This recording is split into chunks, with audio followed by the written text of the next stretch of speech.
कश्मीर के मामले में हुआ यह था कि जम्मू कश्मीर के महाराजा थे हरि सिंह, उनके दिल में अंग्रेजों ने यह जोत जला दी, अलग देश बनाना, अलग राष्ट्र बनाना, बफर स्टेट बनाना, और वो इसी का गाना गाते रहते थे। और अंग्रेजों के मन में था कि ये जम्मू कश्मीर तो अलग हो ही जाए जैसे पाकिस्तान अलग हुआ, और अंग्रेज उस आग में घी डाल रहे थे। उसी समय पाकिस्तान ने जम्मू कश्मीर पर हमला कर दिया, और जैसे ही जम्मू कश्मीर पर हमला हुआ तो महाराजा हरि सिंह के हाथ पांव फूल गए। उनके पास पूरी सेना नहीं थी जो पाकिस्तान के हमले का सामना कर सके, और महाराजा हरि सिंह को यह दिख गया कि अब तो पाकिस्तान की सेना जम्मू तक पहुंचने वाली है, अब ज्यादा दूर नहीं है, और अब तो ये श्रीनगर भी गया, जम्मू भी गया, सब कुछ गया।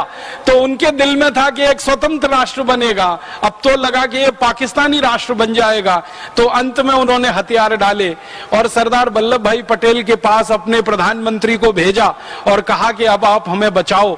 तो सरदार वल्लभ भाई पटेल ने मुस्कुराते हुए कहा कि हम क्यों बचाएं आपको, क्यों बचाएं?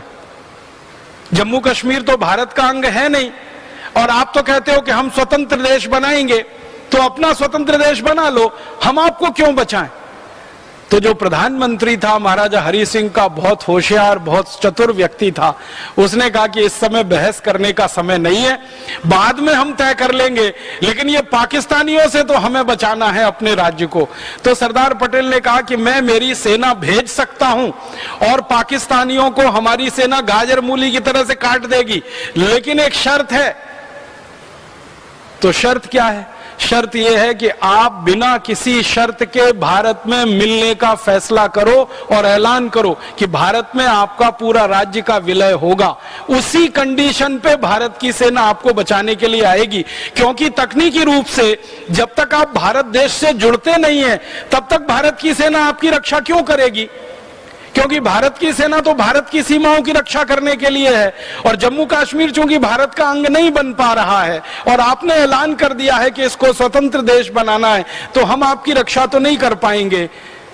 तो प्रधानमंत्री भागा भागा वापस गया महाराजा हरि सिंह के पास और कहा कि सरदार पटेल ने तो ना कह दिया, सेना तो नहीं आएगी जब तक हम भारत में विलय के दस्तावेजों पे हस्ताक्षर नहीं करते, भारत के साथ विलय के संधि पत्र पर हम हस्ताक्षर नहीं करते, तब तक भारत की सेना नहीं आएगी और हम तो अब मारे जाएंगे। और उस समय पाकिस्तानी सेना श्रीनगर के बिल्कुल नजदीक में थी, हमला करते हुए वो आगे बढ़ रहे थे। कबायली लोग पाकिस्तानी सेना में भरपूर मदद कर रहे थे। तो महाराजा हरि सिंह ने फिर दस्तावेज पर हस्ताक्षर किए, भारत में जम्मू कश्मीर का विलय हुआ और जम्मू कश्मीर भारत का अभिन्न अंग बना। और सरदार पटेल के सामने जब ये दस्तावेज प्रस्तुत हो गए कि महाराजा हरि सिंह ने स्वीकार कर लिया है, तो फिर सरदार पटेल ने आदेश किया कि अब भारत की सेना जम्मू कश्मीर कूच करेगी। तो भारत की वायु सेना ने और थल सेना ने रातों रात 24 घंटे में जम्मू कश्मीर में जो ऑपरेशन चलाया वो दुनिया का सबसे अद्भुत ऑपरेशन था। हजारों सैनिक उतार दिए जम्मू कश्मीर में, और उन सैनिकों ने जो पराक्रम दिखाया वो भी दुनिया में अद्भुत था। आप कल्पना कर सकते हैं, श्रीनगर तक पाकिस्तान की सेना पहुंच चुकी हो, आप सोचो कहां तक आ गई सेना, वहां तक पाकिस्तान की सेना पहुंच चुकी हो, तब भारत की सेना ने एंट्री की थी, प्रवेश किया था, और प्रवेश करते करते गाजर मूली की तरह से पाकिस्तानियों को काट दिया था। और पाकिस्तानी फिर उल्टे पैर भागे वहां से, और भागते भागते भारत की सेना ने जब उनका पीछा किया तो पाकिस्तानी सीमा तक भारत की सेना पहुंच गई, और पाकिस्तानी सीमा का एक बड़ा हिस्सा भारत की सेना के कब्जे में आ गया। और भारत की सेना के कब्जे में आ गया तब भारत के सैनिक इतने उत्साह से भरे हुए थे, इतने जोश से भरे हुए थे कि भारत के प्रधानमंत्री को वो बार बार कह रहे थे कि आप कुछ करना मत, बस थोड़ी मोहलत और दे दो, लाहौर और कराची अब हमारे हाथ में आने वाला है, ये ज्यादा दूर नहीं है। लेकिन उसी समय फिर हमसे एक भूल हो गई, और उस भूल की चर्चा मुझे करनी है। वो भूल क्या हो गई? भारत के प्रधानमंत्री ने भारत के गृह मंत्री को बिना पूछे अपनी तरफ से युद्ध विराम की घोषणा कर दी। युद्ध विराम का नियम है कि जब युद्ध विराम की घोषणा की जाती है तो कैबिनेट की मीटिंग बुलानी पड़ती है और उस मीटिंग में बात रखनी पड़ती है और पूरी कैबिनेट उस पर सही माने और मंत्रिमंडल का सबका हां हो जाए, तब प्रधानमंत्री उसकी घोषणा कर सकता है। लेकिन प्रधानमंत्री महोदय ने ना तो कैबिनेट की मीटिंग बुलाई, ना उनकी सहमति ली, उन्होंने अपने मन से घोषणा कर दी। और वो घोषणा भी उन्होंने ऐसे नहीं कि लोगों के सामने, रेडियो पे जाके कर दी।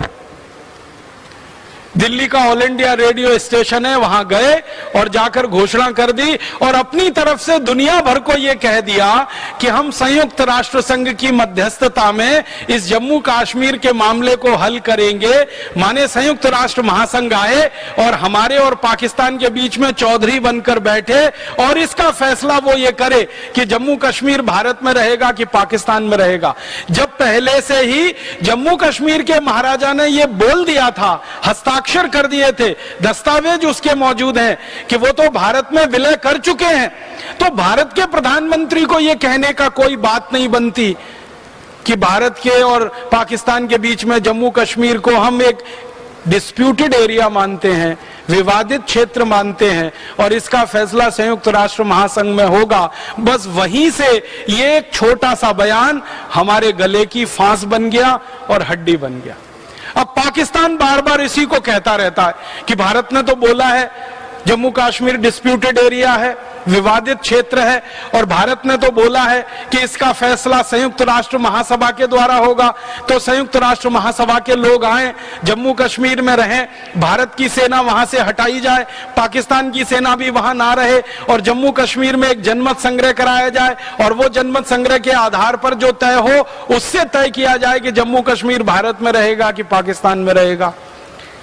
अब तकनीकी बात जो मैं कह रहा हूं कि वो पहले विलय हो चुका था जम्मू कश्मीर का, तो ये प्रश्न ही नहीं उठना चाहिए था, लेकिन वो एक बड़ी भूल हो गई और उसी भूल ने जम्मू कश्मीर को विवादित क्षेत्र अंतरराष्ट्रीय दुनिया में बना रखा है। भले हमारे लिए जम्मू कश्मीर भारत का अंग है, लेकिन संयुक्त राष्ट्र महासभा के लिए जम्मू कश्मीर एक विवादित क्षेत्र है और विवादित क्षेत्र में चौधरियों को घुसने का, दखल करने का अधिकार है। तो जम्मू कश्मीर के मामले में संयुक्त राष्ट्र को भी दखल करने का अधिकार है और वहीं से ये सारा मामला खिचड़ी बन गया, खटाई में पड़ गया। अच्छा खासा पूरा जम्मू कश्मीर वहां के महाराजा ने दस्तावेजों पर हस्ताक्षर करके भारत के साथ विलय कराया, लेकिन प्रधानमंत्री महोदय के एक छोटे से बयान ने सारे मामले को बिगाड़। दोस्तों, सबसे पहले तो चैनल सब्सक्राइब करें, फिर लाइक, कमेंट और शेयर करें।